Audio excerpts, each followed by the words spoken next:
Blackhead prevention works best when it is gentle, steady, and realistic, because blackheads usually form slowly as oil, dead skin cells, sweat, leftover product, and ordinary daily friction collect around the opening of the pore over time.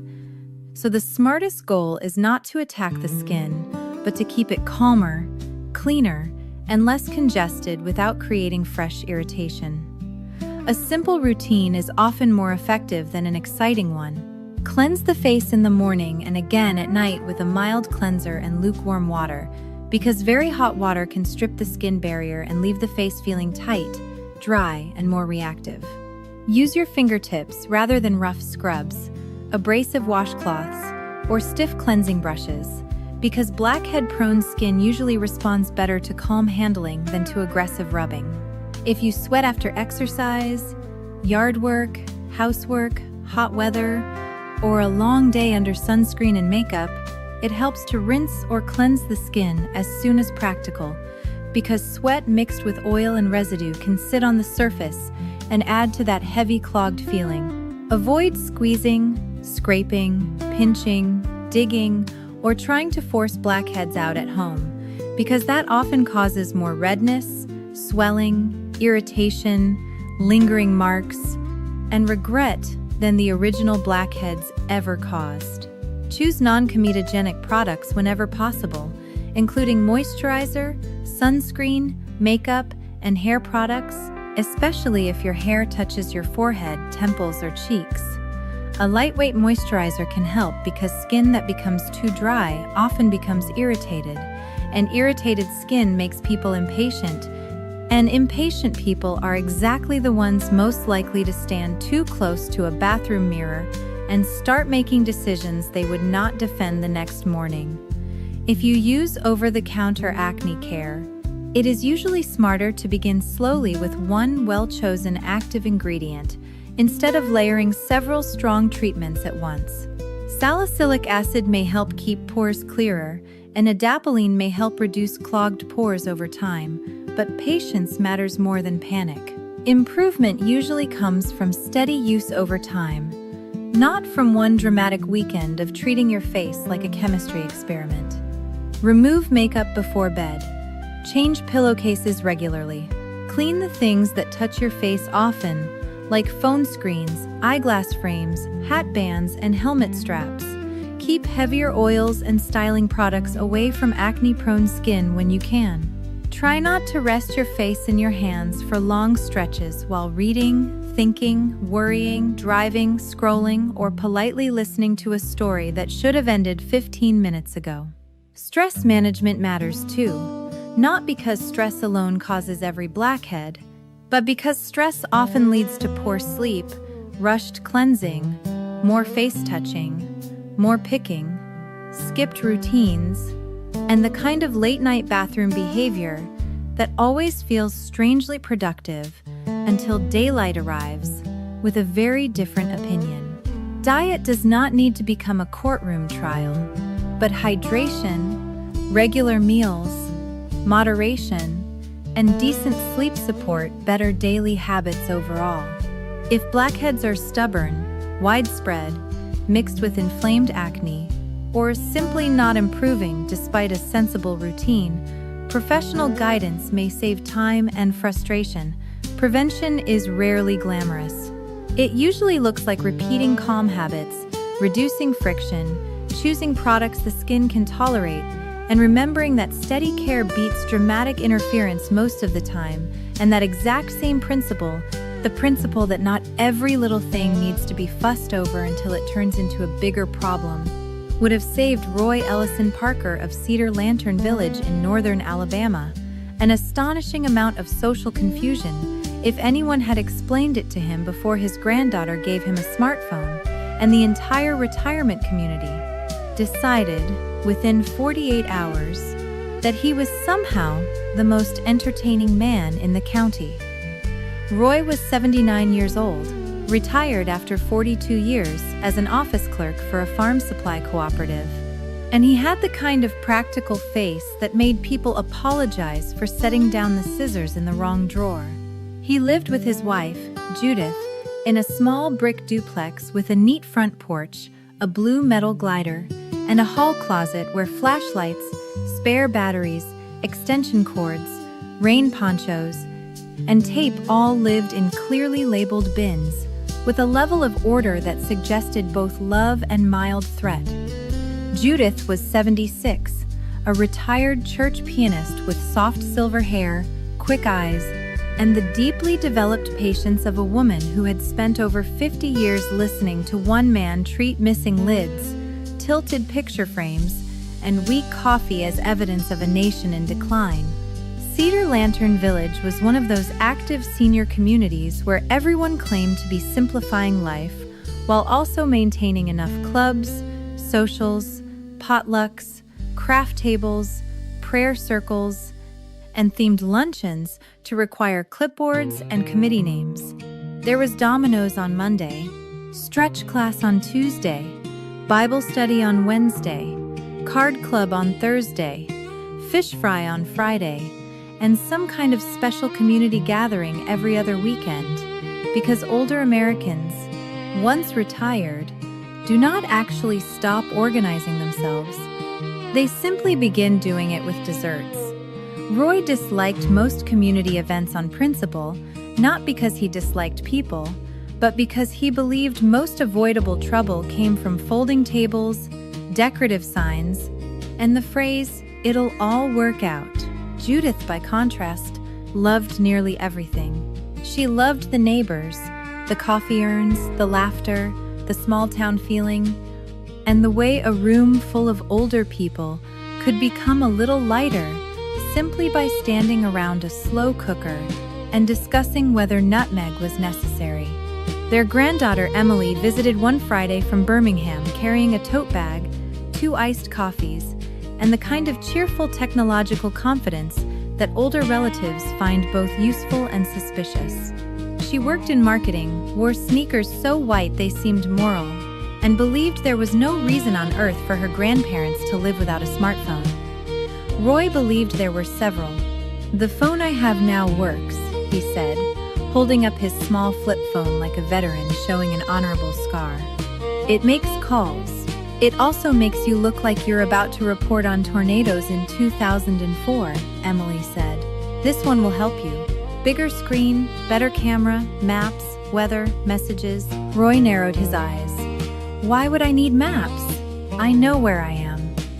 "Because sometimes you leave where you are." Judith laughed into her coffee. Emily set the new phone on the kitchen table like a priest setting down a difficult but holy object. "I already transferred your contacts." "That sounds invasive," Roy said. "It's loving," Emily replied. For an hour, she patiently showed him the basics. "This is the home screen. This is how you answer. This is how you silence it. This is the text app. This is the weather app. This is the flashlight." Roy mistrusted all of it, especially the fact that the phone seemed to contain its own weather opinions. He liked the flashlight, however. "At least that's honest," he said. The real problem came when Emily, with the innocent confidence only younger relatives possess, set up voice to text. "This will make things easier," she said. "You just tap the microphone and talk.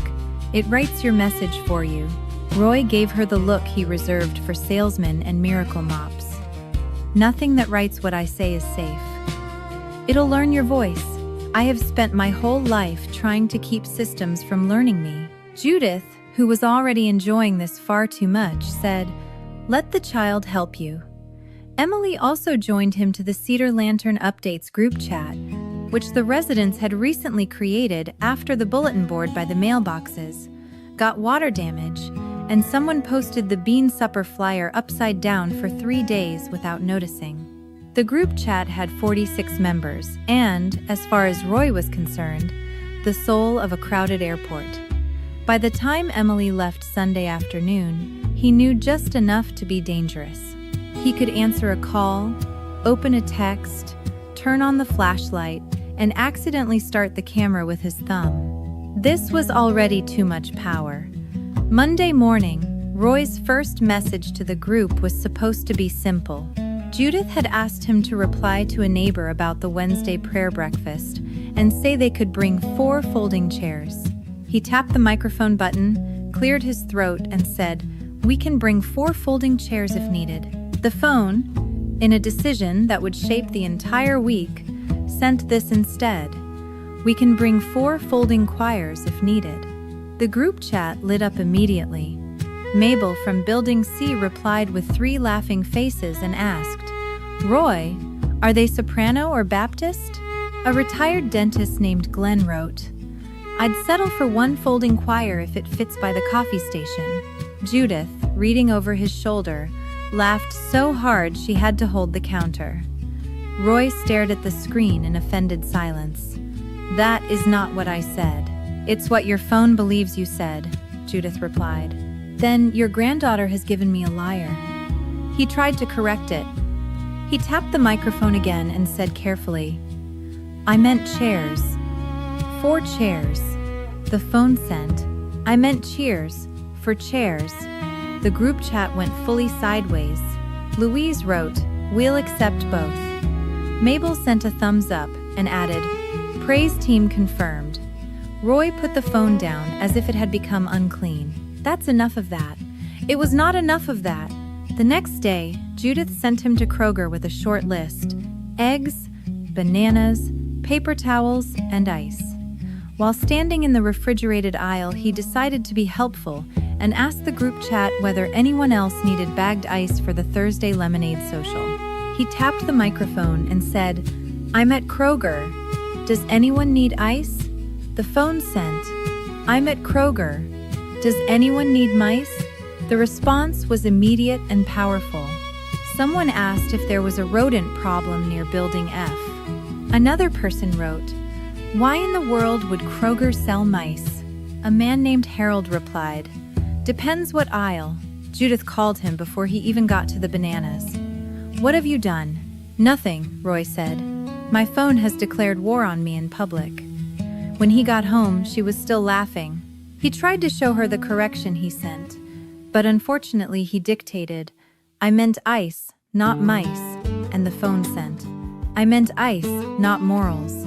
That message became the single most discussed sentence at Cedar Lantern Village for the next 24 hours. Wednesday brought the goose incident. There really was a goose, or at least a large, angry gander from the pond behind the walking path, who had wandered near the mailboxes and was behaving with unnecessary confidence. Roy stepped outside to get the electric bill and saw the bird advancing toward a woman named Shirley, who was trying to unlock her mailbox while holding 2 grocery sacks and 1 level of dignity too high for the situation. He did the neighborly thing and backed the goose away with his umbrella. Then, deciding the group chat might genuinely be useful for once, he typed, or rather dictated, a warning. He meant to send, "Loose goose by the mailboxes. Be careful." The phone sent, "Loose Bruce by the mailboxes. Be cheerful." Within minutes, the entire complex was an interpretive crisis. Who was Bruce? Why was he loose? Why should anyone be cheerful? Was he dangerous? Did he need help? Was he from maintenance? Judith sat on the glider, wheezing with laughter, while Roy marched across the living room saying, "It was a goose, a bird, not a man named Bruce who has escaped from anything." The worst part was that nobody really believed the correction. They believed he had first mistyped a person and then, out of pride, downgraded the issue to poultry. By Thursday, he had become the community's favorite accidental broadcaster. People greeted him at the mailboxes with lines like, "Morning, Bruce," and "How's morale at Kroger?" Roy hated this so much that it began, quietly, to make him happy. That same afternoon, while Judith was at the hymn committee and Roy was alone in the kitchen trying to open a new jar of pickles, with a determination more moral than physical, the phone made a little chime. It was a private text from Emily asking, "How's smartphone life?" He decided to answer honestly. He tapped the microphone and said, "This phone is a traitor, but I admit the flashlight is useful." What he did not notice was that he had tapped the Cedar Lantern group chat, not Emily's message. The entire community received, "This phone is a traitor, but I admit the flashlight is useful." There was a full minute of silence. Then 46 people responded as if Christmas had entered early. Several agreed the flashlight was, in fact, excellent. One woman said she used hers to look behind the dryer and felt like the FBI. A man named Reggie wrote, "That's the best review of modern life I've heard all year." Even the pastor's widow sent a laughing face and the words, "Amen." Roy stared at the screen and said very quietly, "I am being mocked by a democracy." Judith came home to find him at the kitchen table, glasses off, rubbing the bridge of his nose, as if the entire concept of communication had personally disappointed him. She sat down, saw the screen, and laughed until tears came. "You know," she said, "for a man who claims to hate attention, you do keep generating community." "I am not generating community," he replied. "I am surviving sabotage." Saturday was supposed to be the big porch potluck and lemonade evening, a gentle summer gathering under the shade sails near the courtyard, where everyone brought a small dish and a lawn chair and pretended not to care whether the store-bought cookies got left untouched. The whole event was being organized in the group chat because the bulletin board was still damp and slightly bowed. This should have been fine. It was not. Roy tried once more to be useful. He meant to send, "Bring your own mug if you want iced coffee." The phone sent, "Bring your own rug if you want iced coffee." No one questioned it. This was the worst part. They simply accepted it and began planning accordingly. One woman said she had a braided one from Tennessee. Another said she only had an outdoor mat, but could make it work. Someone else asked whether patriotic counted as neutral. Roy did not realize the damage until Saturday afternoon, when he walked into the courtyard carrying his folding chair and a bowl of pea salad, and found 6 older adults arriving with rolled-up rugs under their arms. A widow from Building A brought a small floral bath mat and said, "I wasn't sure how fancy you wanted the coffee." A retired dentist carried a faded runner and announced, "I hope this qualifies."